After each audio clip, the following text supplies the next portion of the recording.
Hello friends, I am Sunil sir और एक बार फिर से मैं आप सभी लोगों का अपने YouTube channel Sunil study point में बहुत बहुत हार्दिक स्वागत करता हूं। दोस्तों, आज के इस वीडियो में हम लोग बात करेंगे प्रेजेंट इंडेफिनिट टेंस के बारे में। जी हाँ दोस्तों, आज की इस वीडियो में हम आपको बताएंगे कि प्रेजेंट इंडेफिनिट टेंस क्या होता है, उसकी पहचान क्या होती है और इसका सेंटेंस कैसे बनता है। और इसके साथ ही हम लोग इसमें ये भी चर्चा करेंगे कि इंग्लिश स्पीकिंग में इसकी प्रैक्टिस कैसे करेंगे। तो आइए देर न करके आज की क्लास को स्टार्ट करते हैं। तो सबसे पहले हम बात करते हैं कि प्रेजेंट इंडेफिनिट टेंस की पहचान क्या होती है। तो इसकी पहचान होती है कि इस टेंस के हिंदी वाक्यों के अंत में पहचान सूचक शब्द ता है, ती है, ता हूँ, ती हूँ, ते हो, ते हैं इत्यादि आते हैं तथा कार्य का वर्तमान काल के अनिश्चित समय में होना पाया जाता है। अगर हम इसका इंग्लिश में सेंटेंस बनाने की बात करें तो सबसे पहले मैं बात कर रहा हूं अफर्मेटिव सेंटेंसेस के बारे में। अफर्मेटिव सेंटेंसेस का इंग्लिश बनाने के लिए जो हमारा स्ट्रक्चर फार्मूला है वो है सबसे पहले सब्जेक्ट, इसके बाद V1 या V5 प्लस अदर वर्ड। यहाँ पर V1 मतलब आपका मेन वर्ब है और V5 का मतलब है यदि आप V1 में यस या ईएस जोड़ देंगे आपका V5 बन जाता है। अब बात करते हैं कि हमें किस सब्जेक्ट के साथ V1 का यूज करना है, किस सब्जेक्ट के साथ V5 का, यानी वर्ब की फर्स्ट फॉर्म और वर्ब की फिफ्थ फॉर्म। तो हमारा रूल नंबर फर्स्ट कहता है यदि आपका सब्जेक्ट ही है, सी है, इट है या किसी का नेम है या फिर कोई सिंगुलर सब्जेक्ट है तो आप उसके साथ V5 यानी वर्ब की फिफ्थ फॉर्म का यूज करेंगे। और यदि आपका सब्जेक्ट आई, वी, यू, दे या कोई भी प्लूरल सब्जेक्ट है तो आप उसके साथ वर्ब की फर्स्ट फॉर्म का प्रयोग करेंगे। कुछ एग्जांपल्स देख लेते हैं। जैसे वह पत्र लिखती है, आपका यहाँ पर सब्जेक्ट है वह, इसकी अंग्रेजी हो जाएगा सी। इसके बाद V1 या V2 तो हमने देखा कि सी के साथ V5 यूज करेंगे तो आपका हो जाएगा सी राइट्स अ लेटर। मैं अपने स्कूल जाता हूँ, आपका मैं सब्जेक्ट, जाता हूँ वर्ब, अपने स्कूल आपका अदर वर्ड। आपका हो जाएगा I go to my school. Ram बगीचे में आम खाता है, आपका सब्जेक्ट हो गया राम, वर्ब का फिफ्थ फॉर्म लगाएंगे जो कि राम हमारा सिंगुलर है तो eats mango in the garden. तुम अंग्रेजी बोलते हो, यू स्पीक इंग्लिश। ध्यान दीजिएगा यू के साथ हम वर्ब की फर्स्ट फॉर्म का प्रयोग करेंगे तो आपका हो जाएगा यू स्पीक, आपका अदर वर्ड है इंग्लिश तो यू स्पीक इंग्लिश। एक बहुत ही इंपॉर्टेंट नोट है कि यदि वाक्य में हमेशा अथवा सदैव शब्द आए तो उसकी अंग्रेजी ऑलवेज वर्ब के पहले लिखी जाती है। ध्यान दीजिएगा यदि वाक्य में हमेशा सदैव शब्द आएगा तो उसकी अंग्रेजी वो ऑलवेज होती है, उसको हम सब्जेक्ट के ठीक बाद और वर्ब के ठीक पहले यूज करेंगे। जैसे मैं सदैव सत्य बोलता हूँ या मैं हमेशा सत्य बोलता हूँ हो जाएगा आई ऑलवेज स्पीक ट्रूथ। सूर्य सदैव पूरब की ओर से उगता है तो the sun always rises in the east. वह हमेशा गरीबों की मदद करता है, he always helps poor persons. अब हम बात करते हैं निगेटिव सेंटेंसेस की। तो निगेटिव सेंटेंसेस का जो स्ट्रक्चर फार्मूला होता है वो होता है सबसे पहले सब्जेक्ट, इसके बाद हेल्पिंग वर्ब डू या डज, फिर नॉट, इसके बाद वर्ब की फर्स्ट फॉर्म यानी कि V1, इसके बाद लास्ट में अदर वर्ड, फिर लास्ट में फुल स्टॉप का यूज करेंगे। तो आइए इसका रूल नियम पढ़ लेते हैं कि किस सब्जेक्ट के साथ हमें डू का प्रयोग करना है, किसके साथ डज का। तो ध्यान दीजिएगा मित्रों, पहला आपका रूल है कि subject he, she, it, name and singular subject के साथ डज का प्रयोग किया जाता है। और रूल नंबर 2 है कि I, we, you, they and plural subject के साथ डू का प्रयोग किया जाता है। आइए कुछ एग्जांपल्स देखते हैं। जैसे मैं अंग्रेजी नहीं बोलता हूँ, यहाँ पर सब्जेक्ट है मैं यानी कि अंग्रेजी हो जाएगा आई, आई के साथ हम लोग डू का प्रयोग करेंगे तो आई डू, फिर नॉट आपका हो गया वर्ब की फर्स्ट फॉर्म, यहाँ पर वर्ब हमारा बोलना यानी कि स्पीक, अदर वर्ड हमारा है अंग्रेजी तो इंग्लिश। वह क्रिकेट नहीं खेलता है, सब्जेक्ट हमारा वह, इसकी अंग्रेजी हो जाएगा ही के साथ हम लगाएंगे डज तो ही डज, फिर इसके बाद सूत्र देखिए नॉट, फिर वर्ब की first form play cricket, he does not play cricket. मेरे पिताजी यहाँ नहीं रहते हैं तो सब्जेक्ट हो गया माई फादर जो कि सिंगुलर है, my father does not live here. वे शराब नहीं पीते हैं। तो सब्जेक्ट हमारा है वे, इसकी अंग्रेजी हो जाएगा दे, क्योंकि हमारा प्लूरल है, इसके साथ लगा देंगे डू, फिर नॉट, दे डू नॉट। आपका वर्ब है ड्रिंक, अदर वर्ड आपका है वाइन, तो they do not drink wine. इसमें भी एक नोट देखिएगा कि यदि वाक्य में कभी नहीं आए तो डू नॉट अथवा डज नॉट के स्थान पर नेवर का प्रयोग करेंगे तथा सब्जेक्ट के अनुसार V1 या V5 का प्रयोग करते हैं। जैसे मैं झूठ कभी नहीं बोलता हूँ, तो आपका हो जाएगा आई नेवर टेल अ लाई। तुम यहाँ कभी नहीं आते हो, तो यू नेवर कम हियर। मेरी माँ कभी नहीं गाली देती है, तो माई मदर नेवर एब्यूजेस। क्योंकि हमारा माई मदर सिंगुलर है, इसलिए यहाँ पर वर्ब V5 यूज करेंगे, तो एब्यूज का एब्यूजेस हो जाएगा, माई मदर नेवर एब्यूजेस। अब हम बात करते हैं इंट्रोगेटिव सेंटेंसेस की। क्योंकि मैंने आपको पहले ही बता रखा है कि जो इंट्रोगेटिव सेंटेंसेस होते हैं वो दो प्रकार के होते हैं, यस और नो टाइप इंट्रोगेटिव सेंटेंसेस और question word type interrogative sentences. तो सबसे पहले हम लोग बात करते हैं यस और नो टाइप इंट्रोगेटिव सेंटेंसेस के बारे में कि इसका सेंटेंस कैसे बनेगा। तो इसका जो स्ट्रक्चर फार्मूला होता है, सबसे पहले सब्जेक्ट के अनुसार हम हेल्पिंग वर्ब डज या डू का प्रयोग करेंगे, इसके बाद सब्जेक्ट, फिर वर्ब की फर्स्ट फॉर्म, लास्ट में आपका अदर वर्ड और सबसे लास्ट में हम लगा देंगे क्वेश्चन मार्क। इसका कुछ एग्जांपल्स देखते हैं, जैसे क्या तुम चाय पीते हो, यहाँ हमारा सब्जेक्ट तुम है, इसलिए इसके अकॉर्डिंग सबसे पहले हम हेल्पिंग वर्ब डू लगा देंगे, तो do you take tea, last में क्वेश्चन मार्क। क्या वह हिंदी पढ़ाती है, तो डज सी टीच हिंदी। क्या मोहन गाय चराता है, डज मोहन ग्रेज काउ।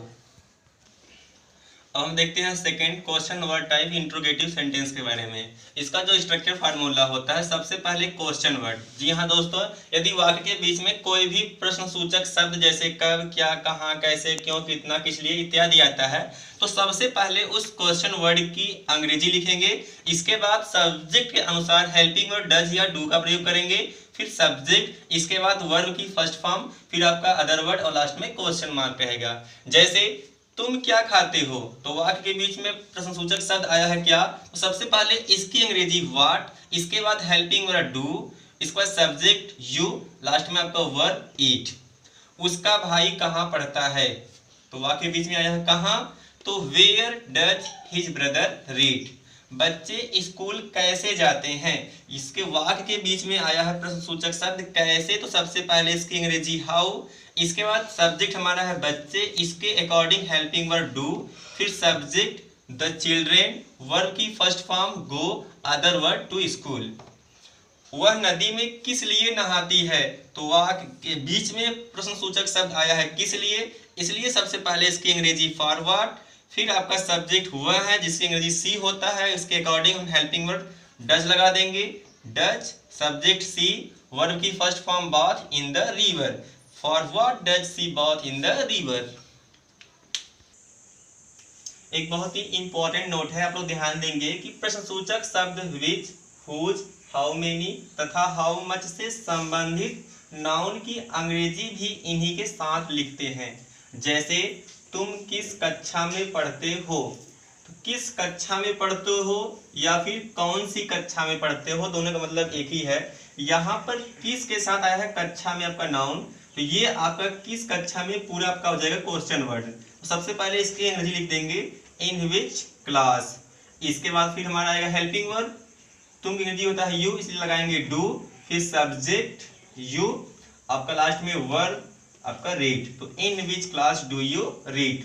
चोर किसकी साइकिल चुराता है, किसकी साइकिल, हुज बाइसिकल, डच, चोर की अंग्रेजी आपका हो जाएगा थीफ, चुराता है स्टील। वह कितना सेब खाता है, कितना सेब, क्योंकि हम सेब को गिन सकते हैं अर्थात यह काउंटेबल है, इसलिए हम हाउ मेनी का प्रयोग करेंगे, हाउ मेनी एप्पल्स, फिर वह के अकॉर्डिंग लगाएंगे डच, फिर आपकी वह की अंग्रेजी हो जाएगा ही, फिर आपका लास्ट में वर्ब खाता है तो eat, how many apples does he eat. Arpita कितना दूध पीती है, कितना दूध, हम यहाँ पर दूध की काउंटिंग नहीं कर सकते अर्थात दूध हमारा अनकाउंटेबल नाउन है, इसलिए हम हाउ मच का प्रयोग करेंगे, तो how much milk does Arpita drink. अब हम बात करते हैं इंट्रोगेटिव निगेटिव सेंटेंसेस की। दोस्तों इसका स्ट्रक्चर फार्मूला होता है क्वेश्चन वर्ड सबसे, इसके बाद डू या डज, फिर सब्जेक्ट, इसके बाद नॉट, फिर V1, प्लस अदर वर्ड, इसके बाद लास्ट में क्वेश्चन मार्क। ध्यान देना है आपको, इंट्रोगेटिव नेगेटिव सेंटेंसेस में सब्जेक्ट के बाद नॉट का प्रयोग किया जाता है। इसका कुछ एग्जांपल्स देखते हैं। जैसे क्या आप अंग्रेजी नहीं बोलते हैं, यदि आपका वाक्य क्या से स्टार्ट हो रहा है यानी कि यस और नो टाइप इंट्रोगेटिव सेंटेंस है, तो सबसे पहले आप हेल्पिंग वर्ड डज या डू का प्रयोग करेंगे। तो सबसे पहले मैंने लगा दिया do you not speak English. क्या मोहन गाली नहीं देता है, तो डज मोहन नॉट अब्यूज। वह बगीचे में क्यों नहीं जाता है, why does he not go in the garden. मैं किसके लिए चाय नहीं बनाता हूँ, किसके लिए, तो for whom do I not prepare tea. वे कौन सा पत्र नहीं लिखते हैं, तो which letter do they not write. आइए हम इसके प्रैक्टिस की बात करें। तो अभी तक हमने प्रेजेंट इंडेफिनिट टेंस में पढ़ा कि अफर्मेटिव सेंटेंस का जो स्ट्रक्चर फार्मूला होता है, सबसे पहले सब्जेक्ट, इसके बाद V1 या V5 प्लस अदर वर्ड। फिर इन नेगेटिव सेंटेंस हमने देखा कि सब्जेक्ट, इसके बाद हेल्पिंग वर्ड डू या डज, फिर नॉट, वर्ब की फर्स्ट फॉर्म, फिर अदर वर्ड। और इंट्रोगेटिव सेंटेंस में सबसे पहले क्वेश्चन वर्ड या फिर डज या do, subject V1 other word.